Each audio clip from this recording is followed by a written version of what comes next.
കോതമംഗലം നഗരസഭാ കാര്യാലയത്തിന് മുൻപിൽ 3 ദിവസമായി ഉപവാസ സമരം നടത്തുന്ന നരിക്കമറ്റം ഷംസുദ്ദീനെ സന്ദർശിച്ച് കോതമംഗലം മുനിസിപ്പൽ പ്രതിപക്ഷ നേതാവും KPCC മെമ്പറുമായ AG ജോർജ് മുനിസിപ്പൽ അടിയന്തര മീറ്റിംഗിൽ ഷംസുദ്ദീന്റെ വിഷയം ഉന്നയിക്കാമെന്ന് ഉറപ്പ് നൽകിയ ശേഷമാണ് മുനിസിപ്പൽ പ്രതിപക്ഷ നേതാവ് മടങ്ങിയത്.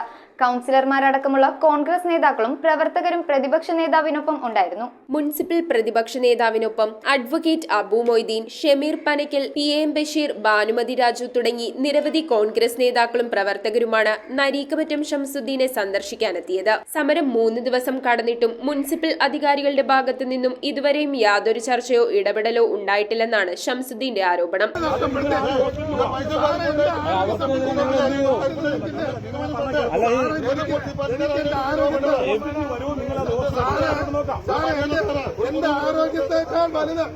എന്റെ ആരോഗ്യത്തെക്കാൾ വലുത് എന്റെ മുതലാണ്.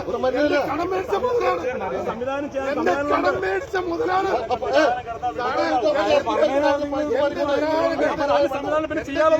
കോതമംഗലം തഹസിൽദാർ വിളിച്ചു പറഞ്ഞതിന് പ്രകാരം കോതമംഗലം പോലീസ് എത്തി ഷംസുദ്ദീനെ ആശുപത്രിയിലേക്ക് മാറ്റാനുള്ള ശ്രമം നടത്തിയെങ്കിലും അത് വിഫലമാവുകയായിരുന്നു. 3-ാം ദിവസത്തിലേക്ക് കടന്ന ഉപവാസ സമരത്തിന് കൂടുതൽ ജനങ്ങളുടെ പിന്തുണയും ആർജിക്കുന്നുണ്ട്. News bureau, Kothamangalam.